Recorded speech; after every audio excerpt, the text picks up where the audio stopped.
Iyi ni radiyo BBC Gahuzamiryango ivugira i Londres kuri metero 19, 25, 31 na 41. Ivugira ku mirongo ya FM mu karere k'ibiyaga bigari no kuri interineti kuri bbcgahuza.com.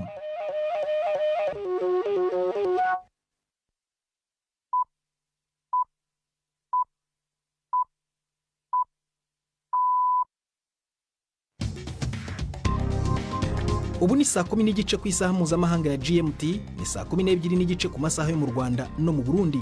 Muri studio muri kumwe na Prudence Ngiyumva. Wiriwe uteze amatwi BBC Gahuzamiryango aho uri hose ku isi, kaza kuri radio kuri bbcgahuza.com, kuri Facebook live mu buryo bw'amashusho no ku mirongo migufi ya shortwave. Dore ingingo z'inyizi z'amakuru turambura mu kanya kuri uyu wa mbere tariki ya 22 z'ukwa 9. Mu Burundi abantu batandatu nibo bamaze guhitanwa n'icyorezo cya kolera, ku barenga 1000 bamenyekanye ko banduye iyi ndwara kuva mu ntangiriro z'uyu mwaka. Umutegetsi wa Korea y'Amajyaruguru Kim Jong-un yavuze ko ashobora kwemera kuganira na Donald Trump, ariko mu gihe Leta Zunze Ubumwe za Amerika itasaba ko igihugu cye giheba ibitwaro kirimbuzi bya nuclear. Turajya no mu Rwanda ku mikino y'isi yo gusiganwa ku magare iri kubera mu murwa mukuru ku nshuro ya mbere ibereye muri Afurika. Hari n'ikiganiro kirambuye cy'imikino nk'uko bisanzwe buri wa mbere.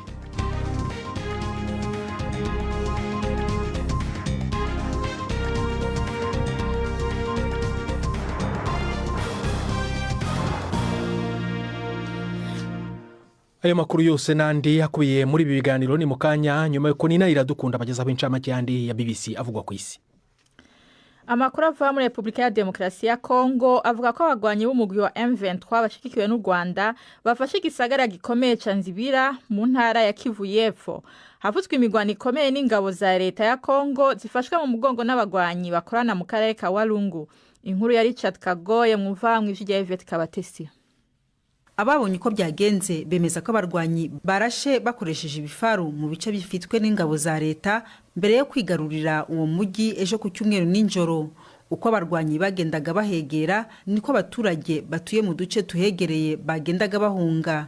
Iyi mirwano iburijemo agahenge bari barafashijwe kugeraho na Qatar mu kwezi kwa 7 kabuza ibitero cyangwa kugerageza kwigarurira ibindi bice. Nzibira ni ingabo za leta zibika ibikoresho byazo mu kurwanya imitwe yitwaje intwaro.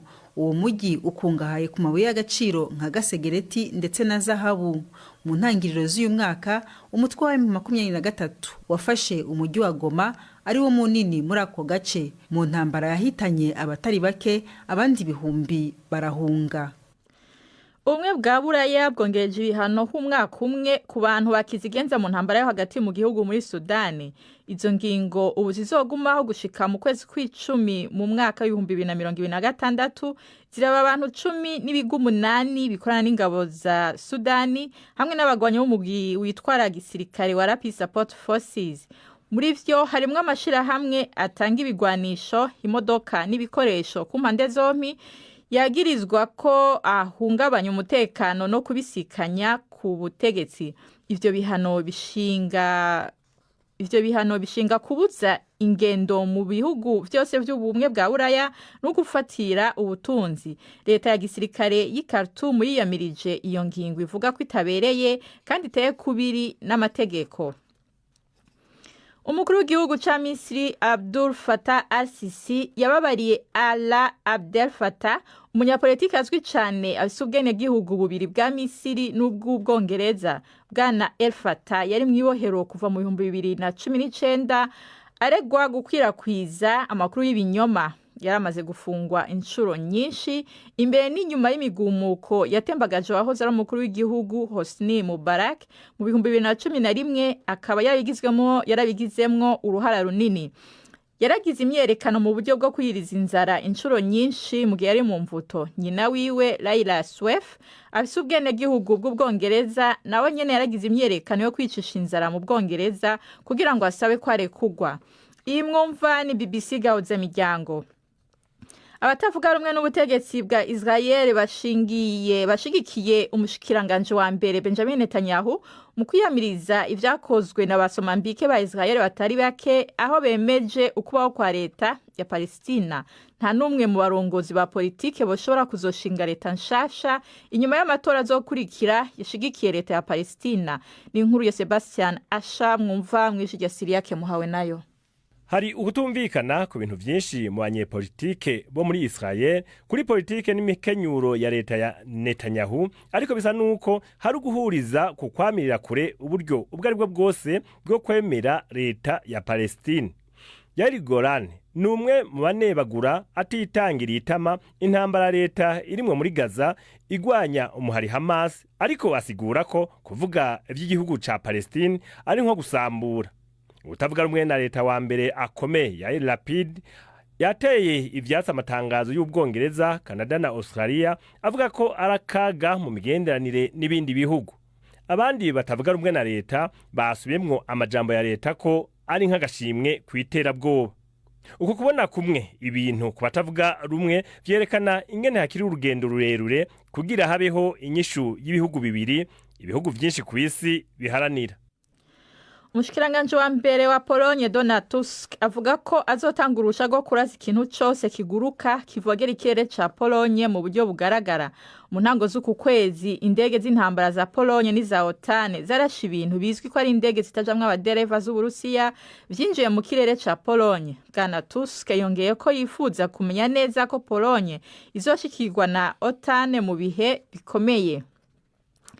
Ikigo cy'ubumwe bwa Buraya kijejwe umutekano w'ubuhinga bwa internet kivuga ko hakoreshejwe ubusuma burimwo kudurumbanya imbuga hagasabwa ingwati buzwi nka ransomware mu gitero cyo kuri internet cahungabanye ibibuga by'indege bibiri bitatu vy'Iburaya mu mpera z'indwi iheze. Ubugingenzi zigenzurira ubwazo ko ziri ku rutonde rw'abafata indege no kwinjira mu ndege bwarahungabanye ku bibuga by'indege vy'i Londres, i Berlin ni Bruxelles. Ishiramwe ry'indege ry'Abafaransa ryitwa Thales rivuga ko ibitero vyo kuri internet mu gisata c'ingenzi vyiyongeye ko ibice 600% mu mwaka uheze. Ivyo bitero vyatumye ibibuga vy'indege, ikibuga c'indege co mu gisagara ca Bruxelles gisaba amashirahamwe y'indege guhagarika igice c'ingendo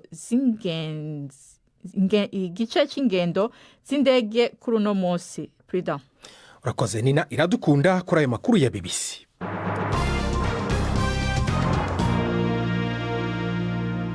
Ikaze ku makuru arambuye duhera mu Burundi aho abantu 6 bamaze guhitanwa n'icyorezo cya kolera ko barenga 1000 bamenyekanye ko banduye iyi ndwara kuva mu ntangiriro z'uyu mwaka wa 2025. Abanyagihugu bari mu turere tubangamiwe na kolera baravuga ko bayandura kubera ibura ry'amazi meza. Urwego rushinzwe amazi n'amashanyarazi mu gihugu Regideso ruravuga ko iki kibazo rukizi kandi abayobozi bagasezeranya kukibonera umuti bwangu. Ni inkuru ya Patrick Waso.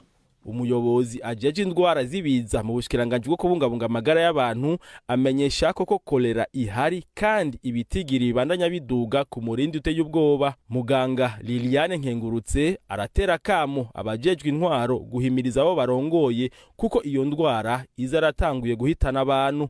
Hariho ibituma nyamukuru bibiri, icyambere na amazi, icyakabiri ni sukurike. Muri no minsi ibitigiri bitera biduga ku murindi udasanzwe. Twari tugeze ku bantu bashika 1012 bamaze kubibonekeza ko iyo ndwara, ariko muri abo bose benshi bava muri komine ya Cibitoke no muri komine Ntahangwa. Aya mazi abanyagi bo muri zone Kinama bariko baravoma ava mu kuzimu. Jean Bosco Nahimana umuhanuzi ajejwe imibano muri zone Kinama avuga ko igikorwa cyo guhimiriza abanyagihugu kiza caratanguye. Ibyakorera navyo turiko turahimiriza abene gihugu muri iryo kena nyene barimo ry'amazi yuko bategerezwa kwiyubara bakagira isuku, kubera amaze ko batagira isuku korera ikibatera. Rero turiko turahimiriza, turiko turagenda kira quartier nk'ubu twatanguye quartier Muyinga, ejo tuzogenda mu yindi quartier tubahimirize by'isuku kugira iyi ngwara ya kolera ntihave yisasira inganda muri zone yacu ya Kinama. Abanyagihugu bo muri zone Kinama bavuga ko iyo ndwara yabateye kubera ibura ry'amazi. Amazi arakunda gukama kenshi, aza rimwe hari igihe n'indwi hera ataza. Amazi ya Regideso ntakiza, amazi dukoresha na nyene y'ikinyongayi kandi nayo nta mwanya afise azira izuba ritaje, aza ari uko izuba rije. Va mu kuzimu ukorana na plaque solaire urumva zuba ryatse acaduga twege icyo twosaba jeje intwaro bivanye n'ibintu by'isuku nuko boduha amazi tukaronka ku mwanya tuba tuyakenereye nk'ibintu by'isuku tukabikora haraciye nk'indwi zibiri tugata amazi turonka mu rupangu mw'ishiramwe ritanga amazi n'umuyaga nkuba mu Burundi barahumuriza. Albert Manigomba arirongoye avuga ko amazi agiye kuboneka ku bwinshi mu gisagara ca Bujumbura harimwo aho hose yabuze. Rero muri no kino gihe turakora ishoka byo twakora ico bita mu Gifaransa rationnement ugaze turahereza bose bakwiga mugabo worema kuko hariho n'irindi soko rinini yinya tubyadushikane muri no minsi y'amazi ava asagara nibikoba biriko biranyaruka cyane twiteze neza yuko inyuma y'ukwezi byo wabiheze byari byarahuye n'ikibazo muri iyo minsi heze ibikoresho byateba gushika ibikoresho byarashitse rero uwo mugambi urikuranya cyane. Turere tubangamiwe n'indwara ya kolera turi hafi y'inkengera y'ikiyaga cya Tanganyika kuva muri komine Cibitoke gushika Inyanzarake nk'uko vyemezwa n'abajejwe amagara y'abantu i Bujumbura. Patrick Waso. Tujye mu Rwanda ku mikino y'isi yo gusiganwa ku magare iri kubera mu murwa mukuru Kigali ku nshuro ya mbere bereye muri Afurika. Ku munsi wa kabiri irushanwa ritangiye umwongerezakazi Zoe niwe wabaye uwa mbere mu cyiciro cy'abagore. Mu kanya navuganye n'umunyamakuru wacu Samba Cyuzuzo uri Kigali aho ari gukurikirana uko iyi mikino yifashe yatangiye ishusho y'uko byagenze. Nahera gato ku munsi wa mbere wejo hashize ku cyumweru aho abasiganwa mu bagabo n'abagore bakuru bita elite basiganwa ibyo bita individual time trial aho buri wese abagerageza kwiruka intera yashyizweho mu gihe gito gishoboka. Hano rero mu bagabo umubirigi witwa Remco Evenepoel niwe wabaye wa mbere mu bagabo naho umusuwisikazi Marlene Russell asiga abandi bagore. Kuri uno munsi wa mbere rero weje ku cyumweru abakinnyi b'abanyafurika byarabagoye cyane abanyarwanda n'abanyafurika y'epfo nibo bagerageje kuza hafi mu banyafurika. Ni nako bisa n'ibyagenze rero uyu munsi nanone ubwo mu cyiciro cy'abatarengeje imyaka 23 mu bagore no mu bagabo nanone abasiganwa b'i Burayi bo mu bihugu biteye imbere hanini Burayi no muri Amerika aribo baje mu myanya ya mbere. Sambangira ngo nkuko ubivuze muri abo ngabo basiganwa b'abagore batarengeje imyaka 23 umwongerezakazi Zoe niwe wabaye uwa mbere. Byari byifashe gute byagenze gute uyu munsi? Zoe Backstedt nkuko bivuga yarushije abandi bagore basiganwaga munsi batarengeje imyaka 23 mu kwiruka ibirometero 22 yakoresheje iminota 30 yonyine aho yakurikiwe n'abandi bakinnyi nanone bo mu bihugu by'i Burayi naho bakinnyi bo muri Afurika byongeye kugaragara yuko byabagoye kuko nk'uwaje hafi mu bagore ni umunyarwandakazi witwa Martin Hakirutimana wabaye uwa 27. Ikindi kiri kuranga iri siganwa hano kugeza ubu nuko ahantu hazamuka abasiganwe bamwe na bamwe ubona ko batahamenyereye. Kigali murabizi ko ari umujyi w'imisozi nubwo umwongerezakazi Zoe wabaye wa mbere avuga yuko nawe byamugoye ariko kandi yishimira kwiruka ahantu hazamuka. After almost 20 kilometers of racing and nyuma y'ibirometero hafi 20 usiganwa amaguru yawe yananiwe umubiri wawe wananiwe maze wareba imbere ukabona ahantu hazamuka ukavuga uti aha hagiye kundya ariko ugomba kuba hari akabaraga usigaranye kugira ngo hazamuke vuba bishoboka. Hano hantu ni ukumanuka cyangwa kuzamuka ariko ndabikunda rwose. It's brutal climbing here but I really like it.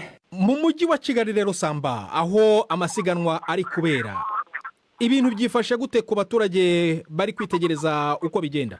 Mu mujyi wa Kigali iki gihugu kirimo kiragerageza gushaka kwereka isi yuko Afurika ishobora kwakira amarushanwa manini y'isi nk'aya ya mbere abereye muri Afurika.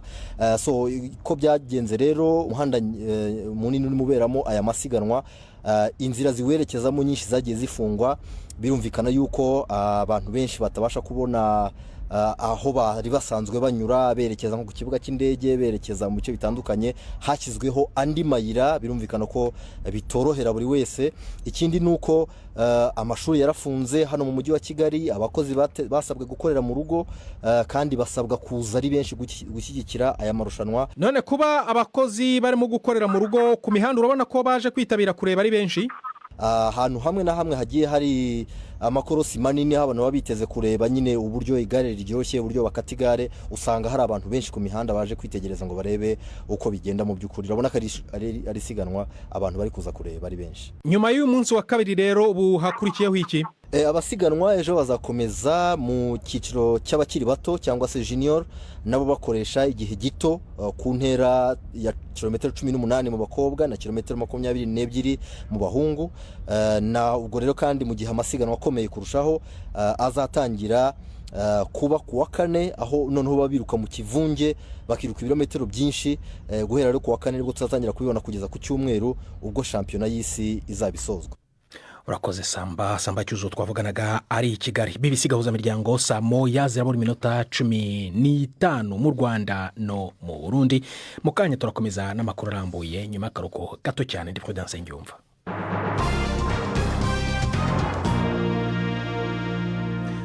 Umutegetsi wa Korea y'Amajyaruguru Kim Jong-un yavuze ko ashobora kwemera kuganira na Donald Trump ariko ni mu gihe Leta Zunze Ubumwe za Amerika itasaba ko igihugu cye giheba ibitwaro kirimbuzi bya nuclear. Kim yavuze ayo magambo mu mbwirwaruhame yagejeje ku nteko ishinga amategeko ejo hashize. Mu kiganiro BBC yagiranye na perezida wa Korea y'Amajyepfo yavuze ko yakwemera amasezerano hagati ya Trump na Kim yatuma Korea y'Amajyaruguru ihagarika gahunda yayo yo gucura ibisasu kirimbuzi aho kubisandaza burundu. Inkuru ya Jean Mackenzie mu ijwi rya Robert Patrick Misigaro. Ibiganiro hagati ya bwana Kim na bwana Trump vyahagaze mu 2019 nyuma yaho Amerika isabiye Korea ya ruguru gusambura ibibanza vyayo bihingurirwamwo ibigwanisho rohonyanganda nayo igacikurirwa ko ibihano. Kuva garutse ku butegetsi bwana Trump yaseye n'ubumvikanisha ko ashaka gusubira guhura na bwana Kim ariko ubu n'ubwa mbere uyu murongozi wa Korea ya ruguru avuze ko yiteguriye kuja mu biganiro hamwe n'ingingo yuko Amerika idasaba ko Korea ya ruguru iheba ibigwanisho vyayo. Mu kiganiro na BBC umukuru w'igihugu wa Korea y'Epfo Lee Jae-myung yavuze ko yiteguriye kwemera ihagarikwa ry'umugambi w'inguvu za nucleaire wa Korea ya ruguru mu gihe gukura ko burundu ibijanye n'izo nguvu vyoguma mu mugambi w'igihe kirekire. Ubu rero hasigaye ko bwana Trump afata icemezo ku ngingo yosaba muri iyo nama hamwe nuko umwumvikano wobusa. Ishami rya BBC ritangaza inkuru zicukumbuye BBCI yashyize ahagaragara umugabo wahoze ari umushoferi wa bisi mu mujyi wa Londres mu Bwongereza ufite ubucuruzi butemewe n'amategeko bw'indaya i Dubai aho yungukira kubukoresherezamo abagore bakiri bato b'abanya-Uganda. Umwe muri bo Monica Karungi w'imyaka 23 yapfuye hanutse mu nyubako ndende ifite amagorofa menshi iri Dubai. Urupfu rwo rwamenyekanye cyane ku mbuga nkoranyambaga kandi yamenyekanye cyane mu kiswe #DubaiPottyPotty gishobora gutuma umuntu ahanuka ahahamuka mu gishinjwa gukoresha abagore imibonano mpuzabitsina irengeje urugero muri gahunda yo kwivanamo amafaranga. Ariko uko interinete yabivuze siko byagenze. Umunyamakuru wa BBC Runako Selina yarabicukumbuye nyuma inkuru ye muragezwaho na Mark niyo nkuru. Igihe anashikira umuryango wa Monique muri Uganda bari babaje cyane n'ingene yapfuye uko gashinyaguro bakaba bashaka kumenya ibyamushikiye Dubai. Bavuga ko yari yagiyeyo yemerewe akazi ko gukora mu maduka manini ariko ko ivyo yashira ku mbuga hwaniro byerekana amafoto ari gusama akayaga ku kiyaga inyuma yiwe hari amagorofa maremare ahandi naho ariko aratama mu tubari dusangana twi Dubai. Ariko imwe mu nshuti za hafi za Monique umukobwa Rona afise amakenga. Iyo winkwere neza ayo mavideo urashobora kubona rimwe na rimwe yuko afite inkovu canke imirabwe kandi atambuka nk'umuntu afise ububabara hanze. BBC yarakurikiranye abagenzi babanye na Monique Dubai bavuga ko bahenzwe mu kuja muri Emirate Arabini. Badashimye kuvuga amazina yabo bavuga ko bagoberewe kuryamana n'abagabo kugira ngo barihe imyenda y'umugabo yitwa Abi yababwira ko ari kugira barihe ingendo zabo viza n'amahera yo kubaho i Dubai. Uyo mugabo twavuye tumenya ko yitwa Charles Mwesigwa. Iyo wasohoka ntuzuzanya amahera yaragukubita ikofi akakubwira ko atacumaze ngo azogukubita. He will beat you up. You're working for him. niwe ukorera ubu uri umuja wiwe amahitamo yonyine uba ufise ni ukujya hanze ukaryamana n'abagabo. twaravuganye kandi n'uwuvuga ko yari umuyobozi w'ibikorwa vya Charles kandi ko yari azi neza Abi. Ameze nk'imashini ntaruhuka, ahora kuri interinete agerageza kureba hari amafaranga. Abo bakobwa barababaye cyane, nta nzira yo guhunga bafite. Ibyo bacamo byose ntacyo bivuze, mu gihe abifite be baba banezerewe. Amatoza yacu yerekana ko ayikoresha ivyo bikorwa vy'ubumaraya butemewe n'amategeko. Umunyamakuru wacu yihishije yigize nk'utegura ibirori kugira ngo ahure na Charles. Uno nawe mubwira ko yahora akora igikorwa cyo gutwara bisi muri buseruko bwa Londres. Yego namaze imyaka 10 ntwara bisi mu Bwongereza. Gushikaho umunsi umwe ari mu rugendo i Dubai ahabona akaryo. Hashobora kuba hari isoko y'abakobwa b'abirabure. Yemereye umunyamakuru wacu abakobwa mu gukoresha mu busambanyi amubwira ngo urashobora gukora ivyo ugomba byose kuri bo. Dufise abakobwa nka 25. Abakobwa 25. Dufise inzu nziza zibiri nizo bararamo. Bashobora gukora se icyo ushaka cyose nka benshi barugurutse mu mutwe. Mvuze ngo barugurutse ndakurungikira abo mfise mwo bakora ibintu by'ibisazi kurusha abandi. Abategetsi bo muri Dubai bamenyesheje ko Monique yiyahuye. Muri Uganda umuryango wa Monique warakoranye mu gisabisho cyo kumwibuka. Ntibashobora kuronka amafaranga yo gutahana ikiziga ciwe bagikura muri Emirate Arabe Unis. Bisigura ko batagira ibisigarira vyiwe naho bifuza kumushingura mu itongo ry'umuryango. Inshuti yiwe twise Michelle arashaka ko yindi miryango itoca mu mabi nkayo yaciyemwo. Uyu mugabo afise abakobwa benshi cyane yagize imbohe ziwe n'abavyeyi nka Monica. Uwo shengeze uyu mugabo mu butungane yoshobora gukiza abo bakobwa bose. Ivyo bivugwa twabishikirije mu Esigwa nawe ati vyose n'ibinyoma. Yavuze ko ahuza abakobwa gusa n'abafise amazu kandi bamukurikira ku minsi mikuru kuko azinanye n'abatunzi bo muri Dubai. Yarahakanye ko Monique yari amufitiye ideni kandi avuga ko yari amaze indwi 4 canke 5 atamubona imbere y'uko apfa. Nkuru ya BBC rero twagezwaga na Marike niyo nkuru.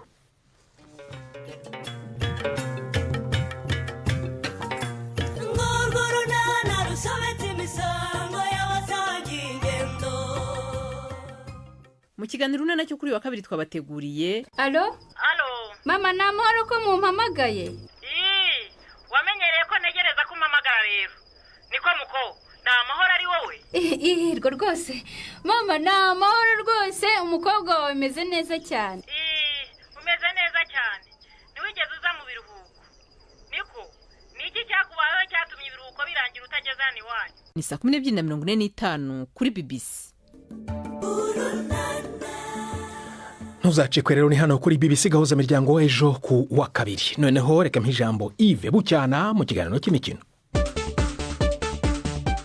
Mwereho neza mwese bakunzi b'imikino kuri BBC. Mpere mu mupira w'amaguru, imikino y'ijonjora guhatanira igikombe cya Confederation, igikombe cy'impuzamashyirahamwe y'umupira w'amaguru muri Afurika. Ikipe ya Rayon Sport kuwa gatandatu ikinira ku kibuga cya Pele Inyamirambo yakubiswe n'ikipe ya Singida Black Stars yo muri Tanzania igitego 1-0. Umukino wo kwishyura uzabera muri Tanzania.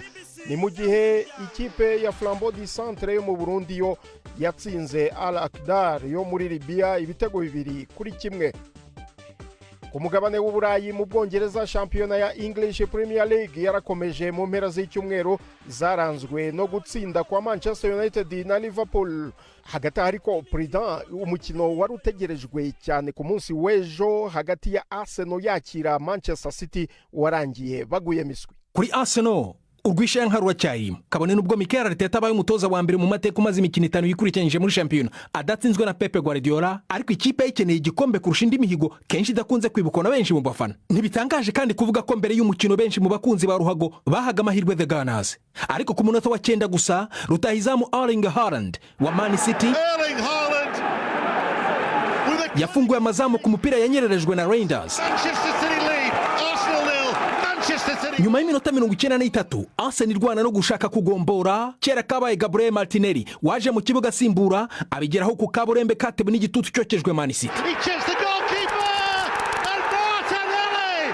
Amakipe yombi yananiwe kwegukana intsinzi, ariko nyuma y'umukino Pep Guardiola ntiyazuyaje kwemera ko yaje kuri Stade Emirates agifite ibisare byo kwandagazwa 5-1 mu mwaka ushize.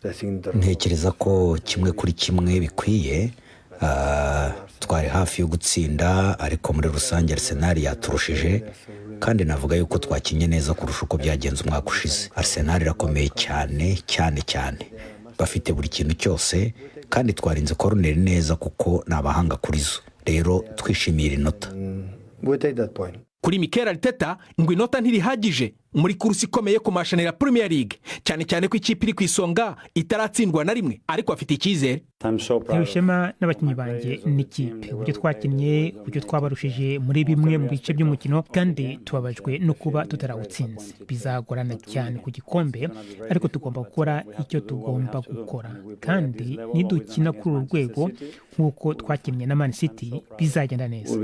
Mu yindi mikino, Aston Villa yabonye inota kuri Sunderland yazamutse mu cyiciro cya kabiri nyuma yo kunganya 1-1, ariko kuba Sunderland yarashoboye kugombora kandi yarakinaga ifite abakinnyi 10, umutoza Unai Emery aracyafite byinshi byo gukosora. Newcastle yananiwe gutsinda Bournemouth ibinganya ubusa ku busa, mu gihe Manchester United yabonye amanota 3 itsinze Chelsea 2-1 ifashijwe no kumunyezamu Sanchez yareretswe ikarita itukura ku munota wa 5. Liverpool yacyari ku isonga n'imbumbe y'amanota 15 nyuma yo gutsinda mu cyaba wayo Everton 2-1. Ni nayo ikipe yonyine rukumbi imaze gutsinda imikino yose ya 5 muri Premier League. Urakoze cyane President. Ahandi ku mugabane w'Uburayi uyu munsi mu ijoro nibwo hategerejwe umuhango ukomeye wo gutangaza umukinnyi watsindiye igihembo cya Ballon d'Or, no kuvuga uwahize abandi mu mwaka w'imikino 2024-2025. Ni umuhango ubera hitwa Théâtre du Châtelet mu mujyi wa Paris. Mbibutse amazina byibuze 6 y'abahabwa amahirwe kwegukana Ballon d'Or. Hari Ousmane Dembélé w'ikipe ya Paris Saint-Germain, Harry Kane wa Bayern Munich, Kylian Mbappé wa Real Madrid, Rafinha wa Barcelona, Mohamed Salah akinira ikipe ya Liverpool na Lamine Yamal ukinira ikipe ya Barcelona. Ahandi muri za shampiyona, Marcus Rashford yinjiye asimbura atanga umupira wabyaye igitego cyafashije Barcelona gutsinda Getafe ibitego 3-0. Rashford yasimbuye Rafinha.